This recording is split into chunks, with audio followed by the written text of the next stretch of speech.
guys, what's going on? It's Ash here coming at you today in Raid Shadow Legends. Welcome to the video. Thanks for joining me today. It's an important video. We're going to go over my top 50 tips inside Raid Shadow Legends. We're going to really encompass every area of the game. Whether you're a new player, going to start pretty basic here, new player, or a more seasoned veteran, we're going to have tips. Hopefully that you can glean at least one or two things, or hopefully, 45, 50 things from this video. And we're going to try to do it semi-fast. I say that semi because nothing's really fast for me. I tend to be long-winded, but let's go ahead and get to it. We've already done, what, a 30-second intro. Jeez, Ash. All right, so tip number one, early game, right when you download this game. Good to give one of your friends or clanmates in terms of these early tips here. The first order of business, maxing out your very first starting champion. I think that Kayle is pretty head and shoulders, personally, better than the other three starting champions, but you will get a big fans of all those champions, especially Elhain. I think she's the second most popular, than Aethel and Galek. They're all good. That's the good news, is they're all good. I personally think that Kayle is much better than the other three. Certainly the most endgame viable compared to the other four. So your first order of business, we're still on tip one. Jeez.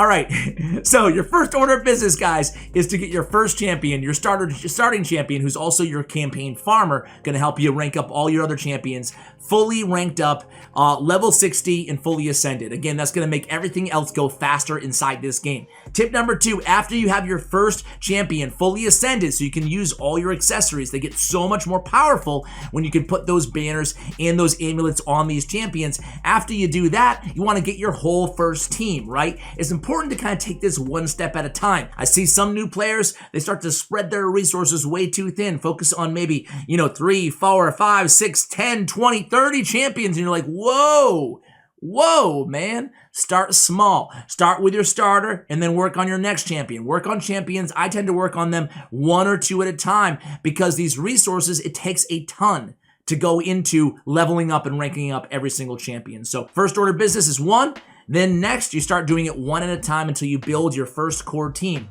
Tip number three is, well, who is your core team going to be, right? Look at the most essential roles on a PvP and a PvE team. They're kind of similar. They're basically the same, right? So you have 5 champions in most PvE areas and 4 champions in PvP areas inside the game. You want a nuker, such as Kayle. You want a decreased defense champion, especially in the early game. A great option is going to be War Maiden. She is farmable on stage 9, I think the Dreadlands of campaign. Anybody can get her for free, and she's a great debuffer. You're looking for decreased defense, you'll put out way more damage if you have that debuff applied to all the enemies. So War Maiden's a great option. Champion number 3 could be a speed booster, if you're lucky enough to get your hands on a champion like Apothecary, who's an incredibly good speed booster. You can see Boon of Speed. Increase speed buff on all allies for 2 turns, and then fills the turn meter by 15%. This is a great ability, right? I mean, speed in this game, one thing a lot of new players don't recognize is it's incredibly effective. We'll talk more about speed as we go on. So again, we have our debuffer, we have our speed booster, we have our DPS, and then the 4th position, the 5th position are kind of flex. Ideally, you have a healer, another Apothecary. Some champions serve 2 roles on one team. You can have a champion like Diabolus. She also has increased speed, but she also has decreased turn meters, so kind of a control champion. So you can fill in those other positions, but the most important, especially in the early game, are nukage, speed booster, / healer, / reviver, support champion, right? And then, of course, the debuffer. Tip number 4, rares in uncommon champions. There's a lot of good rares, a lot of serviceable rares, even some that scale to the end game, and uncommon champions, right? They are very worth investing in, provided they're the right champions. A champion like, for example, I guess Armiger, right? Armiger's an uncommon champion, but he's incredibly good even up until the end game. Why am I even mentioning this? The tip is don't grade or value champions in your head based on their rank, or their rarity, excuse me. So uncommon or rare or epic or legendary, right? Keep in mind There's an inherent value in upgrading an uncommon or a rare champion. They're easier to upgrade. They're way, way cheaper to upgrade, especially when it comes to potions and books, which, you know, take a lot of time. You're putting a lot of time and resources into these champions. Recognize that if you do invest in a rare or an uncommon or even an epic over a legendary, it's going to be far less intensive in terms of your resources. You know, spreading yourself too thin, even on my free-to-play, I have a few legendary champions that I haven't even started working on yet because I know it's going to take me forever as a free-to-play to get that many legendary books, okay? Tip number 5. It's kind of a very general tip, but I feel it's an important one too, right? There's no best champion in the game, and there's no best team in the game. Don't feel pressured to keep up with, you know, your clanmates, your friends, or the people at the top of the leaderboard, right? This game ultimately is all about fun, and sure, there are some amazing champions in this game, but you can get a lot of value out of champions that are accessible in this game as well. And the 3 factors in terms of accessibility, in my next tip, number 6, is the 3 factors that we look for when we choose which champion to upgrade next. I've mentioned this many times on the channel, but it's the 3 V's. Forgive the corny cliche or whatever, the corny example. But the 3 V's. Their value over replacement on your team, factor that in, right? Their versatility, how many teams are you going to use this champion on? Tend to go with the champion who's going to help you in more areas. And of course, their viability in the end game, right? So I don't like investing, even in the early and the mid game. I'm very careful when investing in champions who are not going to be viable in the end game, right? There's plenty of rankings out there. There's plenty of YouTube videos that can give you good guides or barometers on these champions. Next tip is going to be number 7. That's the final tip about champions, right? Generally speaking, there are so many amazing free champions that they throw at you in this game, right? No, could you repeat it? Because I can't believe my fucking ears. If you play, as long as you log in every day, eventually you're going to get your hands on some of the better champions in the game. Visix the Unbowed is a champion that you get and the end game after like 200 and something days or something ridiculous, right? But eventually you will get her and she's incredibly good. Same thing with Scylla the Drakes. You guys know I'm going to mention her. I'm sorry, who the fuck are you? She's one of, not Trunda. I wish you got Trunda. Where's Scylla? There she is.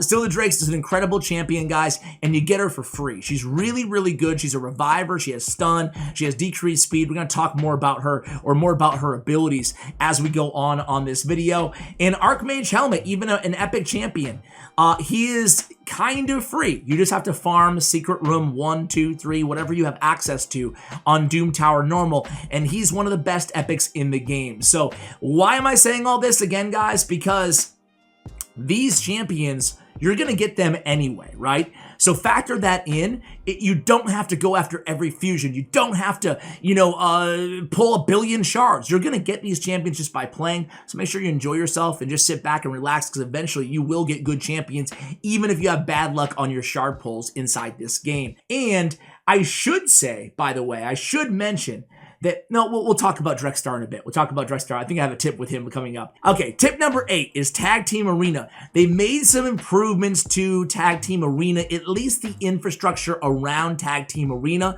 since it was instituted in the game originally. And it's really out of the bizarre, right?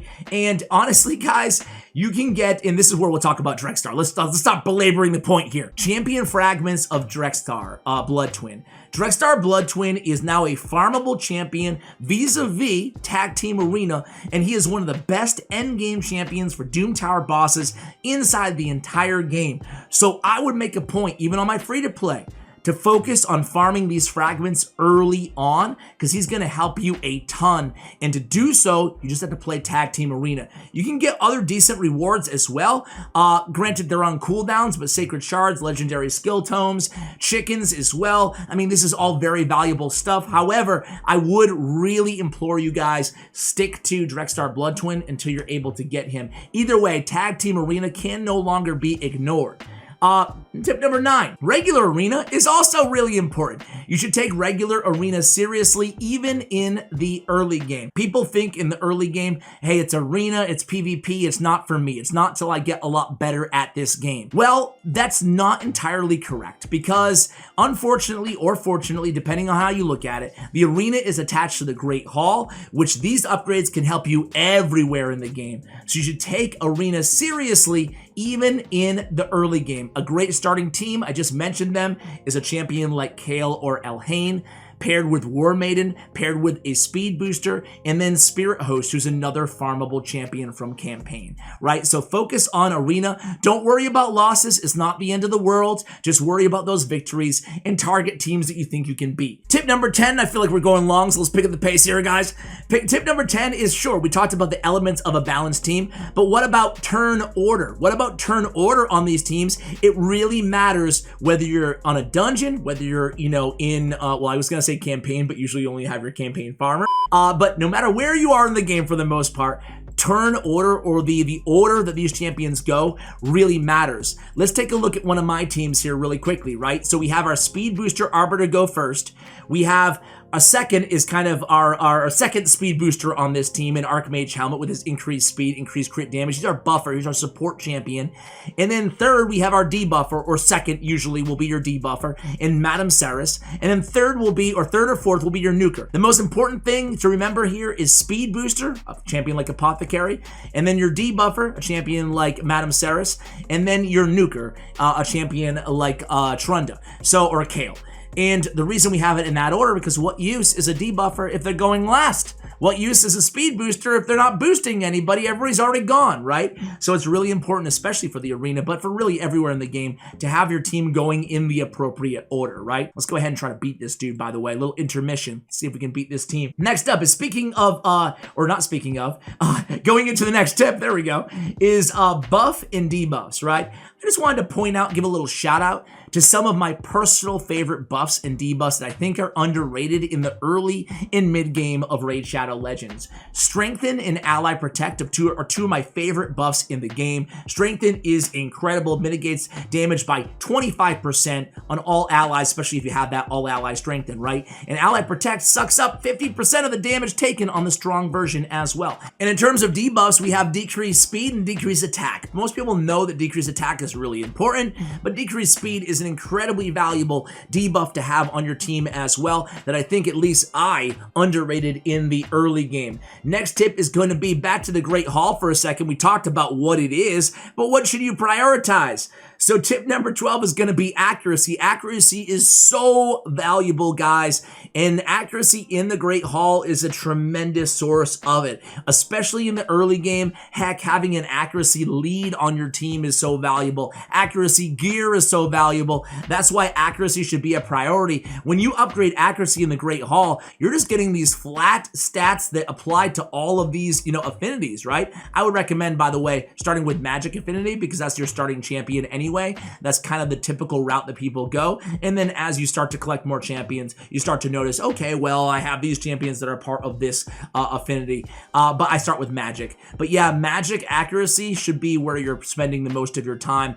Other people tend to value, after accuracy, defense percentage and crit damage percentage. And after that, most people go with either resist, attack, or HP. It's not incredibly important. I would use attack as my last option though, because it only applies to attack up champions, right? And some champions do damage based on defense or damage based on HP, so it doesn't apply to all of your champions, even your damage dealers. Next tip is going to be, it's not in the Great Hall, speed, unfortunately, right? But speed is going to be so important in this game. Speed is undervalued not just by early game players, but also some mid game players. Think about it this way, guys. About 90% of your champions, maybe even more, and this is a bad example, that's one of the few exceptions to the rule, about 90% of my champions maybe more, have speed boots on, right? So speed boots is the only artifact that you have a chance at having speed as the main stat. So speed boots are going to be imperative on almost all of your champions. A very common mistake is putting attack boots on your damage dealers in the early game. You just want speed. Speed is very important, and it gets even more important as you progress, because you want to make sure that your champions are going more often than the mobs that you're attacking, especially important against a lot of bosses in this game. So because of that, tip number 14 is if you have a speed substat on one of your artifacts, especially if it's epic or legendary, even if it's a crappy artifact, at least upgrade it to see if you get a roll on that speed substat. Because I'll tell you what, I think I might have one somewhere around here. Let me see if Arbiter has one. Sometimes you'll even have, look at this, a flat stat attack gauntlets. What a trash piece of gear, but I have 3 rolls on speed on it, so I kept this gear and I rolled it just to see if I would get extra speed, and you know what? I did. So make sure you're rolling up your artifacts to see if you have extra speed on those speed substats. So now that we're here talking about artifacts, let me give you my artifact tips lightning round here. So upgrade the middle row first. I've been saying that for a long time, but it's very important. This middle row here, your gauntlets, your chest, and your boots are generally going to give you a little bit more value than your top row. So focus on the middle row. I generally say to take top row to level 12 and middle row to level 16, and then slowly work your way towards upgrading these artifacts to level 16. Keep in mind too, a little bonus tip for you guys, if you have a rare or epic artifact, taking it to level 12 is generally where you're going to get the most importance out of that artifact, because you're not going to get extra substat roll-ups or level ups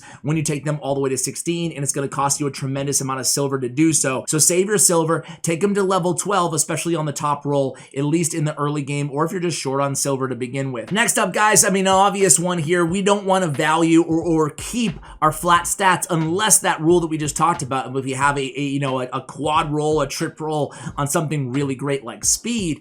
But generally speaking, see this flat stat, attack 265, we want attack percentage. Ideally on our gauntlets, on our damage dealers, we want critical rate or critical damage. Attack percentage really only used for kind of bomb champions inside the game, which are not meta right now. But back to the point here, percentage, HP percentage, right? Flat stat is okay with speed because there is no percentage on speed. That would be the one caveat. But again, especially on your chest pieces, especially on your gauntlets, we're looking at percentages and we can sell the flat stats. Next tip is going to be don't accidentally sell gear, right? I don't know if it's happened to any of you guys, but it's a small little tip, but it's important, right? If you accidentally have something kind of selected and you hit sell, sometimes when you're just kind of especially if I'm on my mobile device, sometimes I'm just kind of selecting stuff and boom, next thing you know, I accidentally sell because I had something selected where I didn't.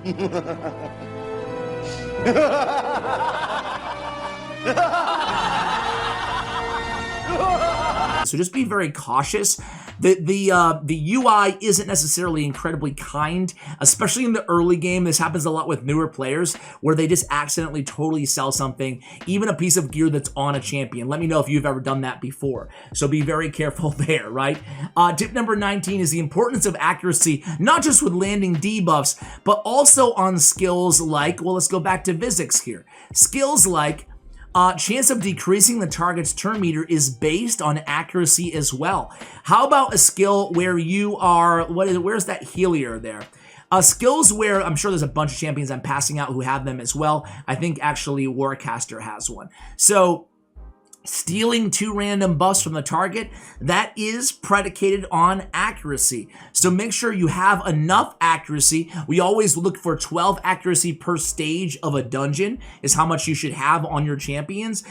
For Doom Tower, we're looking at around 200 plus accuracy on Doom Tower normal and 300 to 350 accuracy for higher levels of Doom Tower hard are the barometer that you guys need to kind of go by, the rules that you guys need to go by in terms of having accuracy. Because what good is a great champion if you don't build them with enough accuracy to land their skills, right, guys? So prioritize accuracy. However, tip number 20 is, well, what about these artifacts, right? Accuracy is used for placing debuffs from skills. However, you do not need accuracy to land debuffs from, where are they all? I don't wanna do this anymore. From stun or toxic or taunting.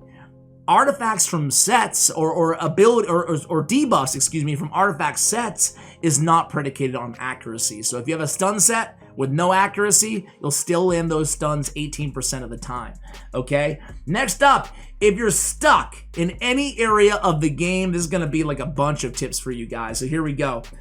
Here's some of my favorite builds to go to if you're at a plateau inside this game. Let's start with kind of Ursica here. I'm not going to show you a champion example on all of them, but I just know I happen to have her in one. So Guardian is kind of endgame gear, but it's a great kind of build to consider, right? So having a champion with who's your tank, right? How to build a great tank on your team. Have Guardian gear or just put Stalwart gear on those champions. Guardian, as you can see, is going to absorb 10% of the damage dealt to all allies and then heals by 10% every turn. But it's okay if you don't have that. Utilize Stalwart gear. I think it's really, really valuable. It's a 30% AoE mitigation. So we'll mitigate 30% damage from AoE attacks. That's really, really valuable, right? And Veil. Champions that have Veil or Perfect Veil will mitigate 7.5 under Veil % of AoE damage. Under Perfect Veil, 15% damage mitigation from AoE attacks. It's a great way to mitigate damage onto all of your allies who have those Veils. So add a Veil champion to your team. Champions who have multiple AoE attacks in their kit, you can put them in a stun set. You can't die if the enemies never get a chance to go, right? I mean, provided that they're not immune to stun, right? So a champion like Scylla the Drakes is one of my favorites to put in that stun set. We get an 18% chance on stun, and you can also look for those double hitting AoE attacks like she has on her A2. You might be noticing, oh, it already has a stun on there. Yeah, but it's only a 35% chance. We can bump that up to a 23% chance because we also have Fearsome Presence. We'll get into that in just a moment when we talk about Masteries. Another strategy is champions with an AoE on their A1. So champions with an AoE, you can put them in Retaliation or an Avenging set. So Retaliation is going to give them a 35% chance to counterattack when hit, right? And 45% chance on Avenging when hit with a critical hit. So get extra value out of that A1 that's an AoE attack anyway by retaliating almost a 50% chance on Avenging every single time they are hit. That's extra damage. So that's another one of my favorite builds. We have champions with high HP or whose damage is based on HP, put them in a shield set because shield set is valued off of the wearer's max HP. And then champions who deal a lot of damage, try to keep them alive in a lifesteal set. Who's a champion that I have in lifesteal? I think we can probably just use one of my favorite examples in Drexstar Blood Twin. So if they're dealing a lot of damage, put them in lifesteal, they can heal right back up. Also, War Master and Giant Slayer Masteries count towards the lifesteal damage, and that's a huge kind of boost to the healing put out vis-a-vis the lifesteal gear. There we go. So last on the artifacts, Perception, right? Perception, I think, is the strongest set or one of the strongest sets in the game, and it really underscores the importance of our next series of tips, and that is Faction Wars. So, but quickly, Perception.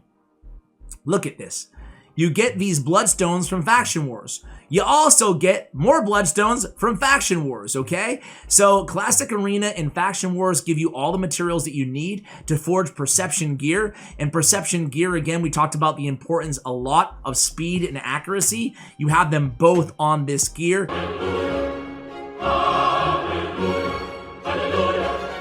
And this is not a bad weapon here. Even though I don't need it, it's not a bad weapon. I'm really tired of being insulted, even when it comes before a compliment. So definitely value Faction Wars even in the early game because you can forge some of the most valuable and powerful artifacts in this game in the Forge, so don't ignore Faction Wars. So that's tip number 22, by the way.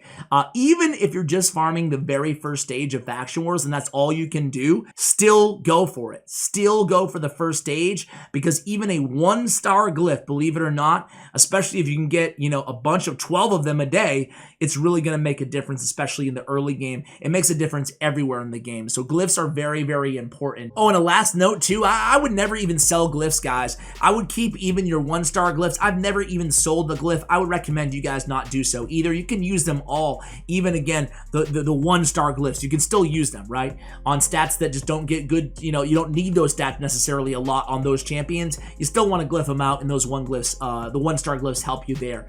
I personally, tip number 23, I personally wouldn't worry about upgrading champions specifically for faction wars. So I wouldn't say, okay, I'm deciding between these 2 champions, but I really need this champion for this faction war team in the early game. Worry about faction wars and kind of assembling those teams in the mid to the late game, right? Because that's when you're really going to be trying to complete all these faction wars. Of course, it's important to farm up and get better glyphs, get better, materials. However, it's more important to stick with the 3 Vs, right, that we talked about earlier in the early game. Focus mainly not on which faction, a certain character is from, but rather how much they can help you, their value over replacement, and their endgame viability, okay? Tip number 24, let's talk about campaign farming really quickly here, guys. And by the way, last kind of bonus tip on faction wars is having a reviver is a good place to start for every faction war, because you're going to have to eventually start considering how to 3-star every single one of these stages, right? And having a reviver is a good kind of safety measure. In case somebody dies, you can pick them right back up, right? So tip number 24 is about campaign. We're moving on to campaign, guys. I mean, obviously upgrading food is a huge portion of this game, and utilizing a campaign farmer in 12-3, which is the best place to farm silver. I have Queen Ava as my campaign farmer, so I'm going to go ahead and utilize, I'm always trying to get the most value out of all 3 of these spots, right? We don't want to waste any experience, so I'm trying to utilize every one of these 3 areas as I'm farming food. I'm usually not farming 1 food at a time because we're wasting, these slots of experience. They're splitting it 50-50. In this case, they're splitting it 25-25, 25-25. So, utilize every slot on your campaign farming.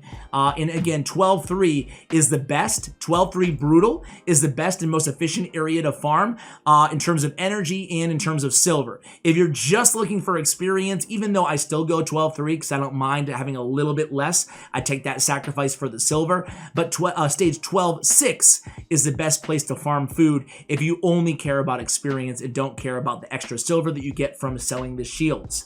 So that's tip number 24 and 25, by the way. Tip number 26 is, you see people in the early game, or I guess early mid game, try to farm in Nightmare.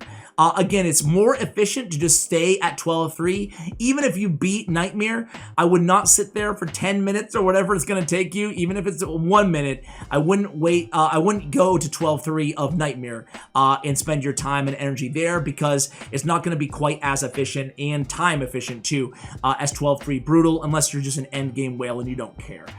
Next up, 27, the best place for silver farming inside this entire game. If you don't know, now you know.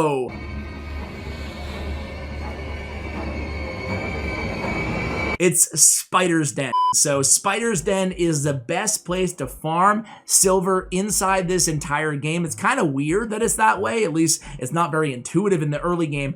But farming and selling accessories, especially banners, is very lucrative. So that's where you want to be doing the majority of your silver farming, especially after you can start beating, getting 6-star artifacts, which happens at stage 13. Tip number 28, guys, is you can get good gear or decent gear in the early game. I wouldn't necessarily upgrade them to level 16, but upgrade them to level 12 in the early game. You can get good gear, lifesteal. I would focus on lifesteal in stage 8 here from Vladimir Strait, and I would focus on getting speed gear in stage 6, right? So I would do that until tip 29.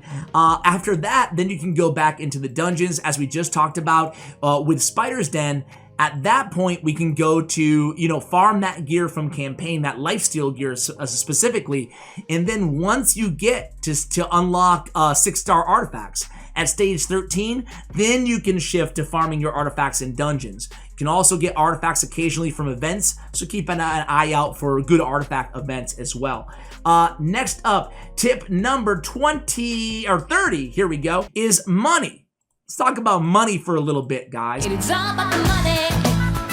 It's all about the dun dun da da dun dun. So in terms of your offers, right? If you are going to spend money in this game, Usually these packs, right? The mini mix pack is not bad. You get some chickens too, very valuable. Saves you a lot of time in terms of ranking up champions and farming food.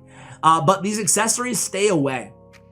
I never recommend you guys buy faction accessories. I never recommend you guys buy artifacts either. I'm just not a fan of doing it. You can get that gear, you know, elsewhere. And when you're buying this stuff, you don't even know what the stats are. You don't know what the main stats are. It's not worth your money. Even when it's half off like it is right now, I would stay far, far away. Usually, guys, even these special progress packs, they're not awful, but I look out for, if you're looking for value, usually it's these deals with this little calculator here, right? Deals that gives you your rewards over time tend to be the best value, either for energy in this game or for gems, right? That's what I look out for if you are going to spend money. I would stay away from the accessories and in the big kind of the big packs that just have huge numbers at you that you get all your rewards up front. Some of them can be good. They're always changing, and especially depending on your spending habits, things are not the same for every account, which is kind of weird, you know, to get used to. But, you know, generally for me, I go for energy, and I also go for the gem packs that you get some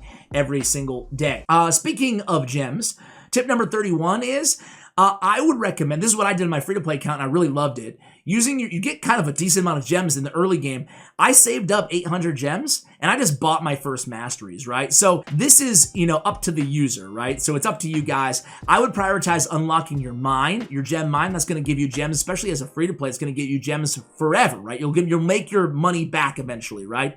And then beyond that, I'm looking to use my gems to get my very first Kale. It's such a grind to get your first champion, all the scrolls they need to be maxed masteries. So what I'm looking to do, guys, is what I did, and I stand by the decision. I'm glad that I did it. I just buy my masteries, get all scrolls for 800 gems on my very first champion. Then after that, it becomes a little bit easier, to farm up those scrolls for the rest of your team, because once your champion has full masteries, they're not gonna, you know, suck up any of those scrolls on your team. Next tip, number 32.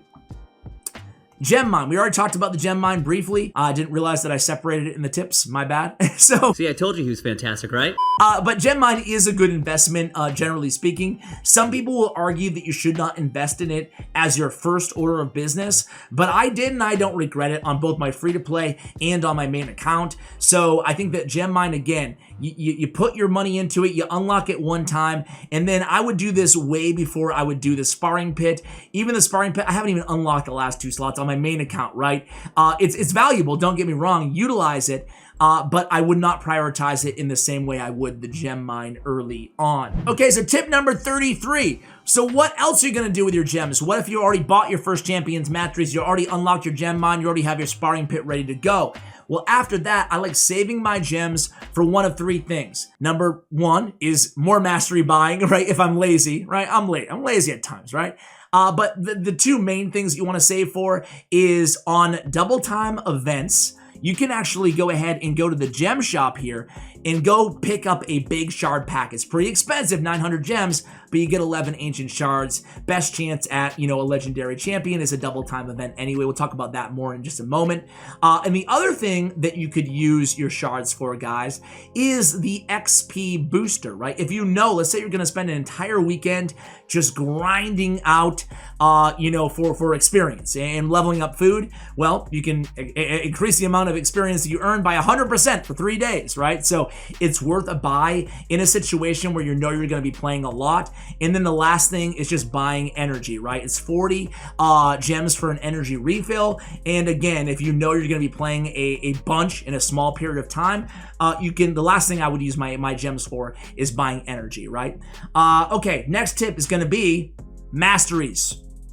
Let's talk a little bit about some specific masteries that I'm a big fan of here. So it doesn't really matter the champion. Actually, it's probably better we take a champion with no masteries. That way we have a clean slate. So let's go down here and go to masteries. So I want to point out a few of the tier 6 masteries and when and where you should use them. So let's start on the offense tree, right? So War Master. War Master is a great ability. It's one of the most popular masteries inside the game, and you're basically going to be using this on most of your champions who don't hit more than 3 times times on their first ability, their A1, okay? It's a lot of extra damage.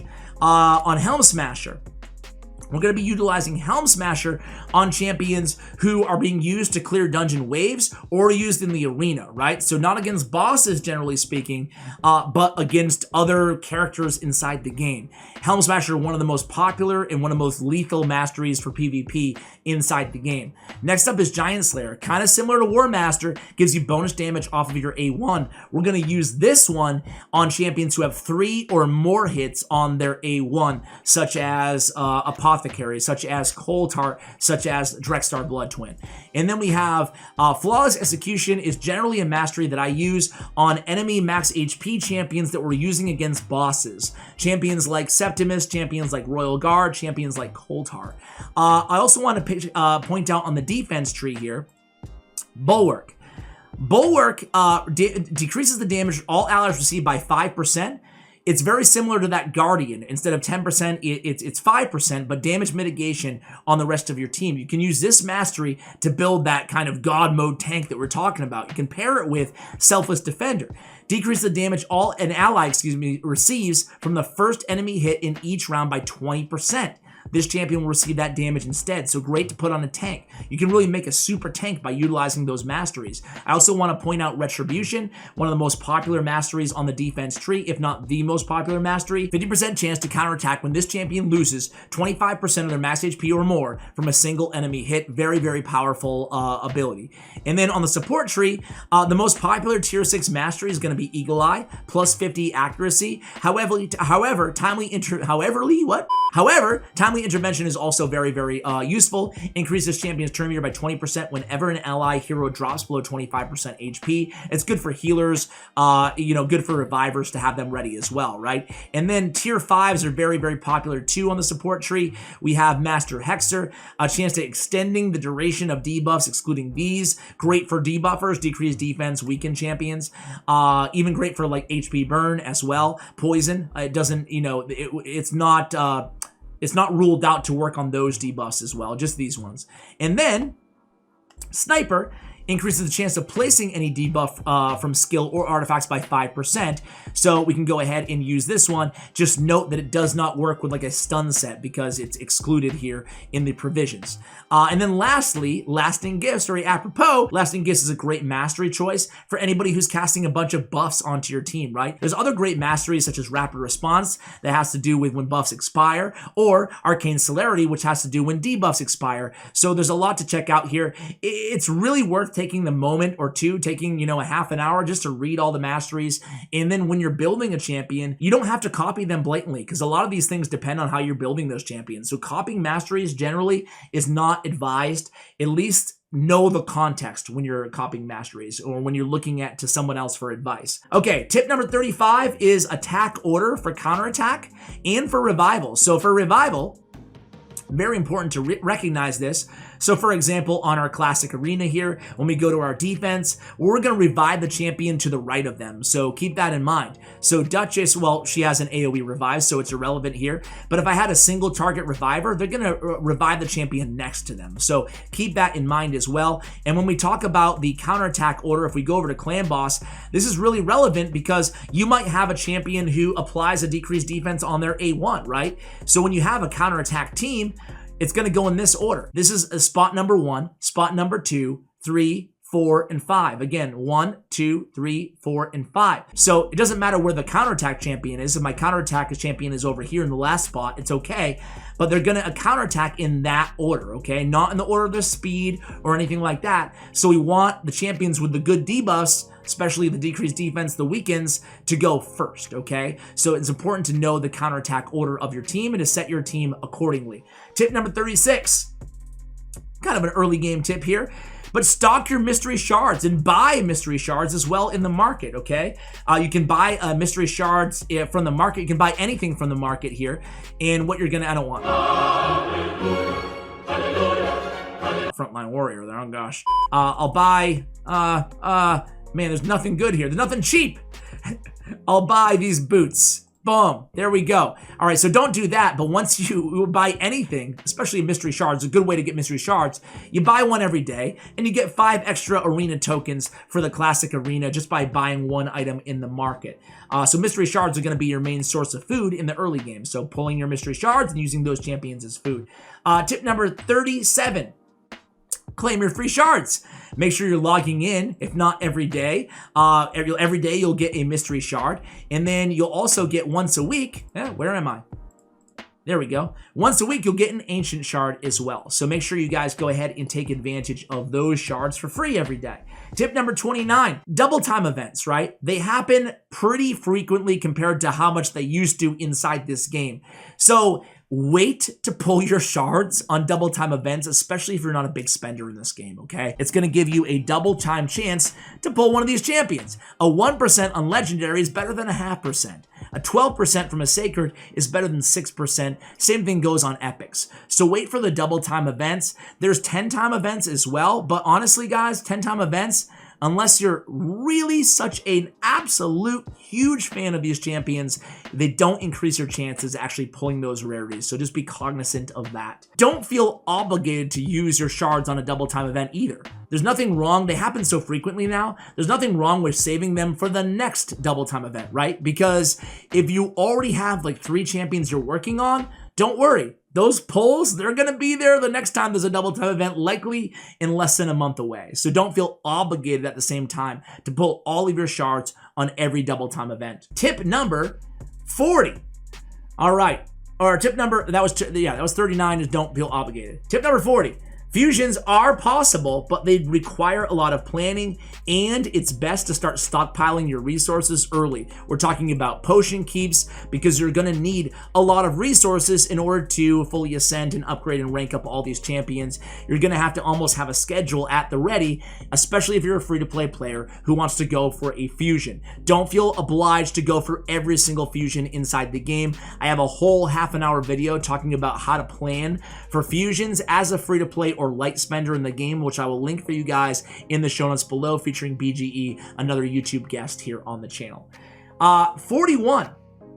Speaking of not worth it, don't participate in not just the fusions, but you don't have to participate. I see some early game players, even mid game players, always feeling like they have to go for all of these events, right? You don't have to go for events, even during a fusion. Well, during a fusion, you might have to, but non-fusion times, pick and choose. And you should take advantage of these events, right? So you should look and say, okay, listen, there's a dragon tournament, there's a champion training tournament, there's a tag team arena tournament going on right now. Maybe you choose one. Certainly look at the rewards. Wow, I can get a legendary book from this tag arena tournament. I'm going to go ahead and do that because I wanted to farm tag team arena anyway. So look for events and tournaments that correspond with what you need to do anyway. Save your energy, right? Save your keys, save your resources for the ones that you really have a good bang for your buck in terms of rewards. Like this one. This is what I'm going to go for myself, right? All right, tip number 42. Endgame tips for farming, right? So you see a lot of endgame players is a very wise thing to do. As soon as you get to the point where you can beat, let's just say, Dragon 20, as you can beat Dragon 20 and you don't need a full team to do it, sub in a food champion. So for example, I have a video out, which I'll also include for you guys in the show notes below, on how to farm Dragon 21 utilizing just these 3 champions. Now, what's the point of that? It allows me to farm food. You're not getting a ton of experience, but you're getting some, and it's more energy efficient to, as you approach the end game, to start thinking about, okay, can I farm Dragon overnight anyway? It doesn't matter how long it takes you. Can I farm it while also farming food? Can I get away with just only using 4 champions, right? Or maybe only 3 champions. So be thinking about how to be more energy efficient vis-a-vis farming experience inside dungeons, right? Tip number 43, you can enjoy this game without spending money. An obvious one, maybe, but it's important to say that because I started a free-to-play account about 4 or 5 months ago, and I gotta be honest with you guys, I have just as much fun on that account. And at the end of the day, it's a game, and it comes down to how much fun you have. In a lot of ways, there's a lot of strategy behind, playing a free-to-play account. And you can kind of look at more unorthodox ways of using champions and teams. So you can have a lot of fun without feeling pressured to ever have to spend money inside this game. All right, tip number 44. Advanced quests is one of the only ways in this game to actually farm, I say that loosely, legendary books, which are one of the most scarce resources in this game. And the cool thing about advanced quests is that there's stuff that you're going to be doing pretty much every day anyway, you know, if you want to. So clan boss keys, faction wars, all stuff that we talked about here, tag team arena, right? Doom Tower. So this stuff, make sure you take a look at it and maybe prioritize what you're going to do next based on, you know, completing these quests, because you can get a legendary book a month, basically. It doesn't sound like much, but you're also getting a 5-star chicken, a 4-star chicken, and an epic book as well. So keep that in mind. Advanced quests are not to be ignored. Same thing with missions and stuff like that and quests, but you guys probably already know that. But, you know, pay attention to that stuff, right? All right, next tip. The most obvious one, right? As I say, you guys already know that stuff. Don't ever use a higher rarity book on a lower rarity champion, right? Legendary skill tomes are so hard to come by. Do not waste a legendary on an epic champion no matter what. No matter what. These are like $30 value each. And a lot of these legendary champions, man, they need a bunch of these books into them. Think about it. Hundreds and hundreds of dollars worth of actually monetary value in upgrading a champion. Never, ever use epic books on a rare. Use legendary books on an epic. If you have done that, confess in the comments below. Tip number 46. Last tip regarding books. Some champions, guys, are just as good unbooked as they are booked. As a matter of fact, some champions, you can just stop booking them. I think I have one right here. Right now, man, I booked her because of a clan versus clan tournament. Darn it. All right, well, she was my example. But what I did was I had this Cheers ability already, you know, booked up, right? And I had Bar Brawl booked up, and I only had one level on her A1. Don't use the books, right? And this is like kind of a crappy example, but there's a lot of champions out there. You know, a better example probably is Skull Crusher, right? So Skull Crusher is a very popular champion, one of the only counterattack champions in the game, one of 3, right? And you only really need one book into his A2. You don't need the 5 levels here on the A1 for extra damage. So once you get that book, stop using your books on him, right? So just recognize what you're trying to book. The 2 most valuable things that you want to use books on are cooldown decreases, right? And extra chances at landing buffs or debuffs. So let me give you an example of that, right? So here, buff debuff chance plus 5, 10, 10%, right? So cooldowns are most important, and then getting these up to, you know, the highest percentage is the second most. But just getting extra heals or extra damage usually is not worth the books, right? It's certainly not necessary to get the most of the value out of those champions. Tip number 47 is muling artifacts, guys. Yeah, really basic concept, but listen. If you have your artifacts full, which each and every one of you, as hard as it is to believe, you keep playing this game, eventually you're going to have your artifacts full, right? And you're not going to have any lousy artifacts that you want to sell. So mule them with the champion. Take your crappy artifacts, or not your crappy, your unused artifacts, and stick them on a champion, and it's going to clear up a bunch of space. If you do this exponentially with all your, you know, champions, just don't make sure you're not feeding those champions later, right? So muling artifacts is a very popular strategy to hold thousands. Look at this. I have 982 artifacts. If I hit equipped, I really have 2,227 artifacts. They're just sitting on champions, right? And I can still find them easily enough because we have this equipped filter where I'm still able to see these artifacts even though they might be on other champions. Tip number 48 is the importance of clan boss. We haven't talked much about clan boss in this video, but it's very important. We talked about getting your clan boss battles in is, along with faction wars, a huge priority in terms of daily things that I'm doing no matter what every day in this game, right? So clan boss is the other method of farming skill tomes, epic and legendary skill tomes on Nightmare and Ultra Nightmare clan boss, right? So making sure you get your attacks in every day if you can is going to be very important, especially once you get to these difficulties of clan boss, because that's going to be your best way to get those sacred shards, void shards, and epic and legendary skill tomes. So don't take clan boss for granted. Make it a priority for you. And then tip number 49, huge silver shortage in this game. You can never have enough. So even in the end game, if you don't know what to do, you don't know what to do next, you don't know where to use your auto battles, farm silver and spider. and be very selective with the artifacts you upgrade, right? Don't upgrade an artifact just because it's a very mediocre upgrade. Look for those big upgrades, those low-hanging fruit, and invest there first, right? Look for the biggest bang for your buck, the most value, because silver is hard to come by for everybody in this game. Big spenders, free-to-play players, end game, early game, silver is a big issue. So value it very highly. And then the last tip is going to be kind of an easy throwaway one for you guys. And that is, we talked about all the things you should be doing, all the things you should be thinking about. I'm hesitating even putting this video out because 50 tips is a lot to throw at you guys. But at the end of the day, it's just a game. It's just a game.